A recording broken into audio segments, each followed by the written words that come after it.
Police आपस में गुत्थम गुत्था। बग्गा के केस में पंजाब पुलिस और दिल्ली पुलिस। अभी जी न्यूज के पत्रकार संपादक रंजन के केस में छत्तीसगढ़ पुलिस और उत्तर प्रदेश पुलिस। मीडिया भी बीच। जी हाँ, मैं बात कर रहा हूं राजीव रंजन, जी न्यूज के संपादक, उसकी बात कर रहा हूं। मामला सुप्रीम कोर्ट में है। क्या ताजा उस पर अपडेट है, क्या हुआ और न्यायालय की भूमिका क्या है, इस पर चर्चा करने वाला हूं इस एपिसोड में। दोस्तों, रतनलाल बोल रहा हूं, काम की बात में आपका स्वागत है और पेश है अम्बेडकर नामा। इस विषय पर चर्चा करने के लिए हमारे साथ इलाहाबाद से वरिष्ठ पत्रकार और संपादक जेपी सिंह साहब मौजूद हैं। आप लगातार अम्बेडकर नामा पर उनको सुनते हैं। वो पत्रकार होने के साथ साथ वकील भी, एलएलबी भी, इसलिए उनकी पैनी नजर इस हाई कोर्ट और सुप्रीम कोर्ट के जो ऑर्डर्स होते हैं या जजमेंट होते हैं या जो प्रोसीडिंग चल रही होती है उस पर बनी रहती है। इसलिए इस मुद्दे पर हम अपडेट करेंगे जेपी सिंह साहब के साथ। स्वागत है सर अम्बेडकर नामा में। जी नमस्कार।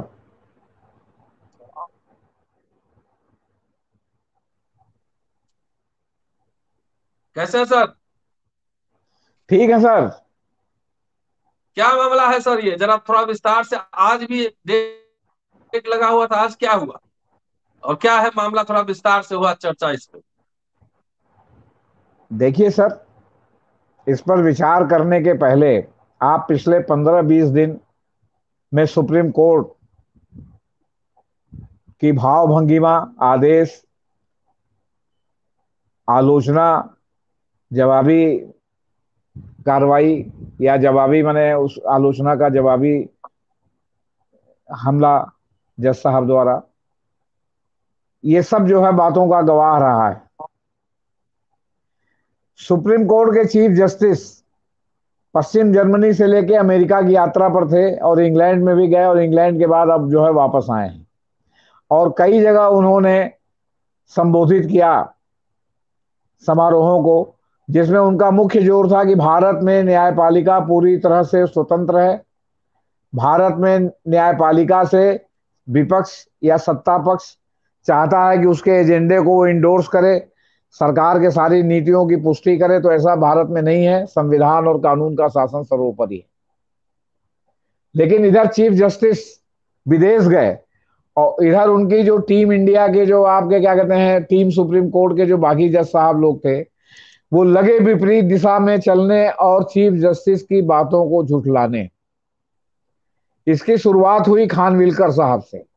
ये जस्टिस खानविलकर जो है, जब चीफ जस्टिस चले गए तो उन्होंने जो जजमेंट दिया जाकिया जाफरी में, उसमें पीआईएल की तरह सिस्ता सीटलवाड को दंडित कर दिया, जबकि आपराधिक मामला था और जाकिया जाफरी के साथ वो एक दूसरी जो है आप समझिए याचिका करता थी। इसमें कोई सीआरपीसी में इस तरह का प्रावधान नहीं है कि आप जो है वो किसी को इस तरह दंडित करें।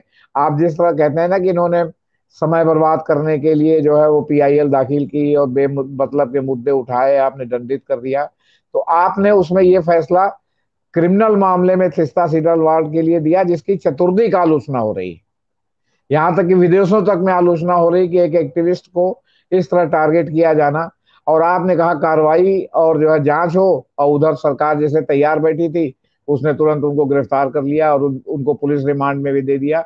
उन्हीं के साथ श्री कुमार एक हैं पुलिस के अफसर, उनको भी गिरफ्तार कर लिया गया और संजीव भट्ट है पुलिस के अफसर जो पहले से जेल में है, उनके ऊपर भी एक और मुकदमा लाद दिया गया। इसके बाद महाराष्ट्र का मामला आया, जस्टिस सूर्यकांत और उनके साथ जो भी पीठ में हो, इसमें ध्यान नहीं आ रहा है, मतलब उनकी पीठ में, तो उन्होंने वहां फ्लोर टेस्ट कर वो उन्होंने वहां जो है वो फ्लोर टेस्ट करने का वो दल बदल कानून का उन्होंने जो है कहा कि 11 जुलाई को जब कोर्ट खुलेगा तब इसका फैसला होगा, और तब तक इस पर जो है वो जो डिप्टी स्पीकर ने जो है आपका क्या कहते हैं जो नोटिस वोटिस दी थी दल बदल की, उसके पर उन्होंने रोक लगा दी। इसके बाद फ्लोर टेस्ट का मामला आया, मतलब उसको सरकार बन गई जब दल बदल पर इधर रोक लग गई, और जब फ्लोर टेस्ट का मामला आया तो उद्धव उद्धव जो है वो इस्तीफा दे के चले गए, उद्धव सरकार। और इसके बाद तत्काल जो है दूसरी सरकार बन गई। अब दूसरी सरकार बन गई, और उसके बाद उसके फ्लोर टेस्ट का मामला आ गया कि वो फ्लोर टेस्ट होगा, ये होगा, स्पीकर का चुनाव होगा। तो इस पर जो है वो आपके फिर जो है आपके शिवसेना गई सुप्रीम कोर्ट में, उन्हीं सूर्यकांत जी की पीठ में मुकदमा लगा। तो सूर्यकांत जी ने जो है तब जो है कहा कि जो है 11 तारीख को इसकी सुनवाई होगी। अब 11 तारीख को जब सुनवाई होने की बात हुई तो कपिल सिब्बल इस मामले को पेश कर रहे थे। वरिष्ठ वकील कपिल सिब्बल ने केवल एक टिप्पणी की कि क्या यहां कॉन्स्टिट्यूशन या डेमोक्रेसी का डांस हो रहा है। अब ये बात जो है वो चुभ गई आपके क्या कहते हैं सूर्यकांत जी को। तो उन्होंने कहा कि नहीं, ऐसा डांस नहीं हो रहा है और हम इन सारे मुद्दों पर 11 को विचार कर रहे हैं।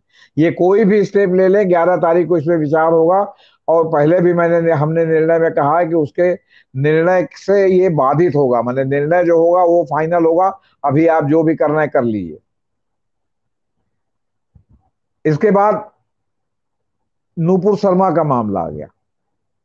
तो नूपुर शर्मा का मामला आ गया तो क्रोध जो है वो तो कपिल सिब्बल ने जो है आग लगा दी थी। नूपुर शर्मा में सूर्यकांत जी की पीठ और पारदीवाला की पीठ थी। ये जो है बरस पड़ी, पहले भी पारदीवाला साथ में थे। ये जो है नूपुर शर्मा पर बरस पड़ी और नूपुर शर्मा प्रकारांतर से उसको कहा जा सकता है कि पूरे बीजेपी और इनकी सरकार की जो सांप्रदायिक परिस्थ नीतियां हैं, इनडायरेक्टली उसको जो है सुप्रीम कोर्ट ने बहुत ही मतलब जबरदस्त फटकार लगाई आप।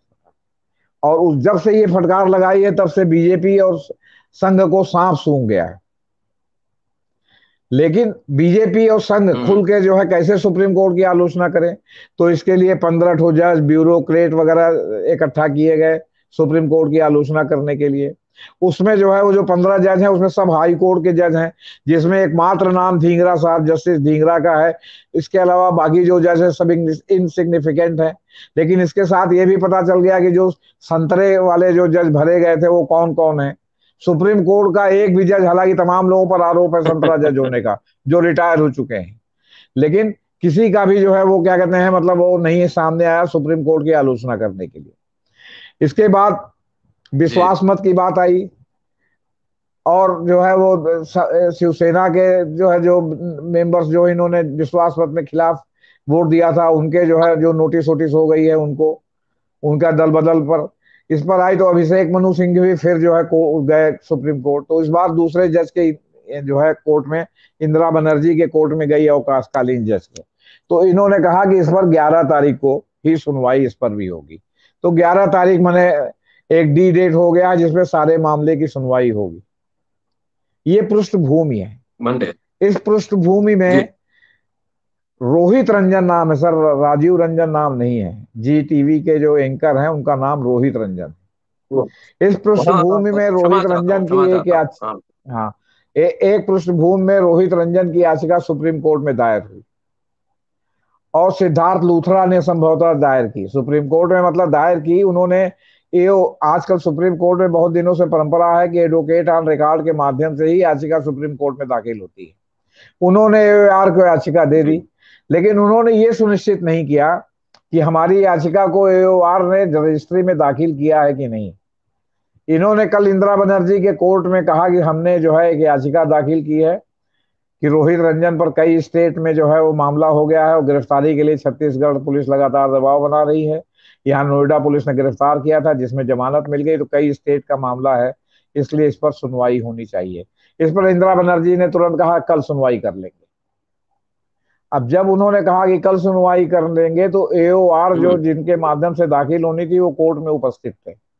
उन्होंने कहा कि अरे अभी हमने जो है रजिस्ट्री में मामला दाखिल नहीं किया है। इस पर जो है पीठ भड़क गई कि आपने दाखिल नहीं किया, आपने इसका उल्लेख किया, हमने इस फेथ में कि आपने वहां दाखिल कर दिया है, हमने कह दिया कि कल सुनवाई करेंगे।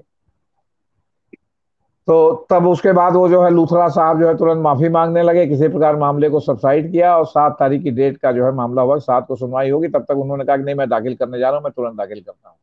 लेकिन ये भी एक मजाक बन गया कि सुप्रीम कोर्ट में बिना मुकदमा दाखिल किए के और उल्लेख के आधार पर आपने डेट लगा दिया। आप जज की कुर्सी पर बैठे हैं, आप सुप्रीम कोर्ट के भाग्य नियंता हैं पूरे देश के, और आप जो है क्या कहते हैं मतलब बिना दाखिल हुए आप आदेश कर देना, आपको इतनी जल्दी है सरकार पर पत्रकार को रिलीफ देने की। और वहीं जब आपके कोर्ट में मामला आता है कि वहां जो है क्या कहते हैं महाराष्ट्र में इस तरह संविधान का उल्लंघन हो रहा है, एक गलत ऑर्डर की आड़ में बाकी गलत ऑर्डर हो रहे हैं, तो आपने जो है उसको 11 तारीख को पोस्ट कर दिया। आप उसमें भी तो एक लाइन कह सकते थे कि जब तक 11 तारीख को मामलों की सुनवाई नहीं हुई, हर पीठ कह सकती थी, हर मामले में कह सकती थी कि जब तक 11 तारीख को पूरे मामले की हम्म। सुनवाई नहीं होगी तब तक स्टेटस को रहेगा। और सरकार चाहे उद्धव की हो या आप हम्म। गवर्नर रूल 15 दिन के लिए कर देते, केयर टेकर, आप सरकार को निलंबित कर देते, आप जो है ये तब तक 15 दिन में कोई भी हम्म। पॉलिसी डिसीजन 15-20 दिन में नहीं होगा या 10 दिन में नहीं होगा, जब जब मुकदमा आया तब तक। एक लाइन ये भी तो कह सकते थे, वो आप कहते भी हैं। हम्म। तो आपने अपना पीछा छुड़ाने के लिए तो 11 तारीख कर दिया, और चूंकि सरकार परस पत्रकार का मामला है तो तुरंत आपने सुन लिया। इस तरह और जो मामले आते हैं, एक से एक इंपॉर्टेंट मामले हैं, उसको आप जो कहते हैं कि जो है वो क्या कहते हैं चीफ जस्टिस रजिस्ट्री में हमने भेज दिया, चीफ जस्टिस जब कहेंगे तब सुनेंगे। आप अपने से डिसीजन नहीं लेंगे, नहीं हम कल ही सुन लेंगे, बाकी सब मामले तो कल ही सुन लिए गए। जी। तो बहरहाल ये पृष्ठभूमि है। अब इसमें आज 7 तारीख को इस मामले की सुनवाई हुई थी, तो लूथरा साहब कोर्ट में गए और उन्होंने जो है फिर मेंशन किया कि साहब आज मुकदमा जो है लगा होगा, क्योंकि एक दिन में नोटिस तो उस तरह आती नहीं है, तो लगा होगा तो आज इसकी सुनवाई हो जाए अवकाशकालीन। तो इंदिरा बनर्जी की पीठ ने कहा कि ये मामला तो हमारे पास सुनवाई के लिए आया ही नहीं, ये मामला जो है वो चीफ हम्म। जस्टिस के पास है। अब चीफ जस्टिस जो बेंच असाइन करेंगे वहां ये मामला सुनवाई होगा, और जब की डेट लगाएंगे तब सुनवाई होगी। और अब मुझे लगता है कि हमारे बेंच में इसकी सुनवाई नहीं होगी, ये भी टिप्पणी उनकी है, रिपोर्टेड, इंडियन एक्सप्रेस ने छापा है। ये सब मौखिक टिप्पणी है जी। सर, ये लिखित में नहीं है। ये इंडियन एक्सप्रेस ने इस बात को आज ही छापा कहा है कि गया इंदिरा सर। बनर्जी आज ही का, हाँ आएगा। बड़ी निराशा इससे, जैसे लग रहा है कि वो पहले से जो है उनको रिलीफ देने के लिए बैठी थी। हालांकि हालांकि कानूनी स्थिति सब जो है वो ये है कि एक ही संज्ञेय मामले के लिए अलग अलग मुकदमा नहीं चल सकता। ये हम्म। कानून का दुरुपयोग है। ये 2001 हम्म। में जो है आपके क्या कहते हैं 2001-2 में जो है सुप्रीम कोर्ट इस पर व्यवस्था दे चुका है कि एक ही संज्ञेय मामले में एक ही जगह मुकदमा चलेगा। हर एक मामले में 50 जगह मुकदमा, 25 जगह मुकदमा, हम्म। 15 जगह मुकदमा, 2 जगह मुकदमा नहीं चलेगा। तो सवाल इस बात का है कि जैसे आप ही के खिलाफ कानपुर में एफआईआर हुई है, तो आप अगर जाते हैं कोर्ट में साहब इसको एक जगह कर दिया जाए, एक ही मुकदमे में 2 जगह नहीं चल सकता, तो कोर्ट जो है सुप्रीम कोर्ट के आदेश से बाध्य है। और रोहित और उसके पहले जो आपके 12 बजे रात को चंद्रचूड़ हम्म। साहब ने सुनवाई की थी आपके क्या कहते हैं अर्णव गोस्वामी के मामले में, तो उसमें भी यही हुआ था कि भाई एक इस तरह का मामला नहीं चल सकता। राहुल गांधी के भी कई मामले में ऐसा हो सकता है हुआ है कि एक ही तरह का मामला कई स्टेट में नहीं चल सकता, क्योंकि इसमें पॉलिटिकल मामला हो गया ना हम्म। सर। आपने अगर भाजपा के खिलाफ किया तो अब भाजपा वाले जगह जगह एफआईआर कराने लगते हैं, आपने कांग्रेस के खिलाफ किया तो कांग्रेस वाले जगह जगह एफआईआर कराने लगते हैं। तो अब जैसे महुआ मोइत्रा का नया मामला आ गया है, वो काली जी के जो है उन्होंने जो आपके कैनेडियन फिल्मकार ने जो है लेडी फिल्मकार ने काली जी पर एक डॉक्यूमेंट्री बनाई है, और उसमें उसने जो है काली जी को का पोस्टर जारी किया है सिगरेट पीते हुए। मोहिया महुआ मित्रा ने उसका सपोर्ट कर दिया, तो महुआ में हम्म। मोइत्रा के खिलाफ जगह जगह एफआईआर हुई है। उसमें लेटेस्ट डेवलपमेंट लीना, और एक आगे टेढ़ा सा जो है और उपनाम जुड़ा हुआ है, तो लीना जी ने आज एक और पोस्टर जारी कर दिया है जिसमें शिव जी पार्वती जी को जो है उन्होंने जो है क्या कहते हैं सीता और पार्वती जी को सिगरेट पीते हुए दिखा दिया है। कंट्रोवर्सी पर कंट्रोवर्सी, हम्म। ताकि उनकी डॉक्यूमेंट्री बहुत बहुत चर्चित हो जाए। ऐसा करने के पीछे उनका क्या उद्देश्य है, प्रचार के अलावा मुझे तो नहीं लगता कि कोई उद्देश्य है। या फिर वो गाइडेड मिसाइल है कि तुम वहां से गर्म करते रहो ताकि यहाँ नया नया मुकदमा हम जो है लोगों को उत्पीड़न के लिए कायम करते रहें। क्यों? क्योंकि जब से उदयपुर में हम्म। जो आपके हत्यारे पकड़े गए हैं और उनका बीजेपी से सीधे लिंक, और राजस्थान के एक मंत्री गुलाब सिंह कठेरिया जो बीजेपी के रहे हैं अब विपक्ष में हैं, उनसे उनका सीधा लिंक, उनकी जी। फोटो, ये सब सामने आने के बाद ये भी हो सकता है कि ये जो है जो लीना जी जो लगातार पोस्टर जारी कर रही हैं वो कहीं ना कहीं से जो है वो बीजेपी द्वारा इंस्पायर्ड हो, और वो जो है मतलब क्या कहते हैं चीजों को गर्म रखने के लिए वहां से वो पेश कर रही है। आखिर क्या ये महज संयोग है कि हर 15 दिन पर, हर 20 दिन पर ऐसा ऐसा मुद्दा उछाल दिया जाता है कि महंगाई, बेरोजगारी वगैरह वगैरह सब गौण हो जाए। उधर ये सब बवाल हुआ, इधर आपने 50 रुपया सिलेंडर बढ़ा दिया। तो इसी तरह आप पेट्रोल बढ़ा देते हैं, इसी तरह आप डीजल बढ़ा देते हैं, इसी तरह आप जो है वो रेलवे का जो है प्लेटफॉर्म टिकट महंगा कर देते हैं, रेलवे का लोकल टिकट महंगा कर देते हैं इसकी आड़ में। और इन सब चीजों के बीच में उद्धव जाता है, कोई सुनने वाला नहीं रहता। तो ये लेटेस्ट पोजीशन है सर। अब आप ये बताइए कि तो इसके पीछे एक और बात है। कहने का मतलब है कि चीफ जस्टिस जब यहाँ से गए बाहर तमाम समारोहों को संबोधित करने के लिए, और अभी ये स्पष्ट है कि उनकी निजी विजिट थी कि ऑफिशियल विजिट थी, क्योंकि ऑफिशियल विजिट भी हो सकती है। और उस बीच में जो है यहाँ सुप्रीम कोर्ट में जो तमाम जज साहब लोग हैं वो अनियंत्रित हो गए और सब लोग अपनी अपनी दिशा में चलने लगे, क्योंकि तो रोस्टर पहले से ही फिक्स था कि ये जो है अवकाशकालीन बेंच में कै तारीख से कै तारीख तक कौन पीठ बैठेगी, कै तारीख से कै तारीख तक कौन पीठ बैठेगी। तो इसलिए जो है नियंत्रित हो गया। आप चीफ जस्टिस साहब आ गए हैं तो अब डैमेज कंट्रोल करने की कोशिश भी मान सकते हैं आप कि उन्होंने इस फाइल को मंगा लिया और इंदिरा बनर्जी के यहाँ सुनवाई नहीं हुई। क्यों? क्योंकि इस बीच में चीफ जस्टिस ने जो जगह जगह कहा कि भारत में न्यायपालिका स्वतंत्र है और हम कानून के शासन और संविधान के प्रति हमारी जवाबदेही है, उस बीच में इस तरह की सब बातें आने से सीधे सीधे सवाल हर कोने से ही उठ रहा है कि आखिर संविधान का पालन आप करते हैं, कानून का शासन करते हैं, तो सब एक ही जैसे मामलों में अलग अलग जो है वो क्या कहते हैं डिसीजन क्यों आता है, अलग अलग जो है वो तारीख क्यों आती है कि एक मामले को 11 तारीख को पोस्ट किया जाता है कि जब सुप्रीम कोर्ट खुलेगा तब इसकी सुनवाई होगी, आप अपनी जिम्मेदारी से पीठ भागती है और दूसरे मामले में तुरंत रिलीज देने के लिए तैयार रहती है। दूसरी बात, आपने जो खानविलकर साहब की पीठ ने, जस्टिस खानविलकर की पीठ ने जो आदेश तीस्ता सीतलवाड़ मामले में दिया, क्या उसकी आप न्यायिक समीक्षा करेंगे कि जो उन्होंने एक लाइन लिखने के लिए कि याचिका में कोई बल नहीं है, 550 पेज से अधिक पेज का इस्तेमाल किया उसको जस्टिफाई करने के लिए। तो और उसमें जो तीस्ता सीतलवाड़ वाले एंगल पर जो उन्होंने कार्रवाई और जांच के लिए कहा, तो क्या जो है जाकिया जाफरी के हस्बैंड 50 लोगों के साथ जो जिंदा जला दिए गए थे गुलबर्गा सोसाइटी में, वो मतलब ये कहा जा सकता है जैसे एक बीच में उठा था एक नारा कि नो वन किल्ड जैसिका लाल, तो नो वन किल्ड जो है क्या कहते हैं गुलबर्गा मतलब नो वन बर्न जो गुलबर्गा सोसाइटी, 50 लोगों को जो मतलब नो वन किल्ड एहसान जाफरी, ये क्या कहा जा सकता है?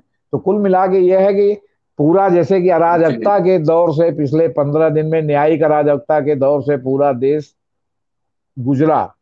ये मैं पूरी जिम्मेदारी के साथ कानून जानते हुए मैं कहता हूं कि आखिर एक ही जैसा मामला क्यों है, फिर क्यों जी। आपने चीफ जस्टिस ने इस मामले को अपने पास ले लिया?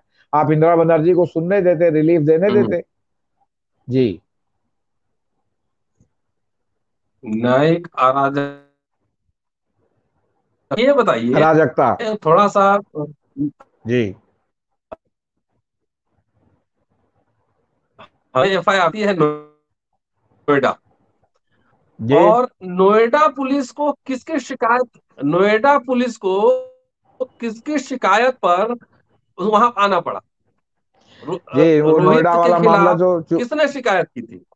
जी देखिए नोएडा वाला मामला तो थोड़ा पुराना पड़ गया, इसलिए मैंने उसको नहीं दोहराया, क्योंकि बहुत बार कोई चीज बताने में दोहराव हो जाता है। रोहित रंजन जी के खिलाफ जब एफआईआर जगह जगह होने लगी तो रोहित रंजन जी ने बकायदे जो है वो माफी मांगी जी न्यूज पर। और चूंकि अब तक जो जी मामला होता रहा है इसमें जो बीजेपी सरकार की कार्यप्रणाली है कि वो सीधे मालिक का गला पकड़ लेती है,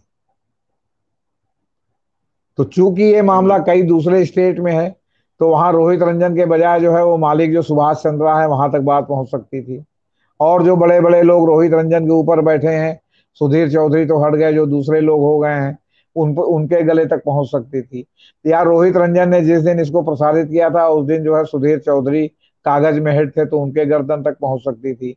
और अगर सुधीर चौधरी जो छोड़ करके हटे और जो उनके डिफरेंसेस बताए जा रहे हैं, तो सुधीर चौधरी कहते थे कि ये हमने सुभाष चंद्रा के कहने पर किया, तो सुभाष चंद्रा की गर्दन फंस सकती थी।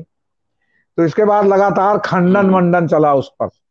लेकिन आप अगर कोई आपराधिक कृत्य करते जी हैं और आप अगर क्षमा भी मांगते हैं तो आपराधिक कृत्य जो है वो क्षमा नहीं हो सकता। जो संज्ञेय अपराध है वो संज्ञेय अपराध ही जी रहेगा। और 11 धाराओं में जो है वो छत्तीसगढ़ में मामला दर्ज है।